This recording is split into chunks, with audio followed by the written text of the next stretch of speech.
आज हम नज़्म नंबर 3 सूरज के फ़ायदे का ख़ुलासा कलाम की मालूमात हासिल करेंगे।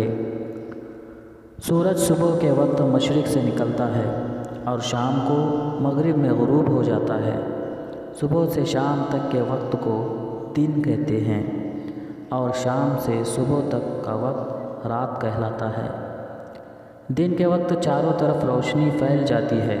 ये रोशनी हमें सूरज से हासिल होती है।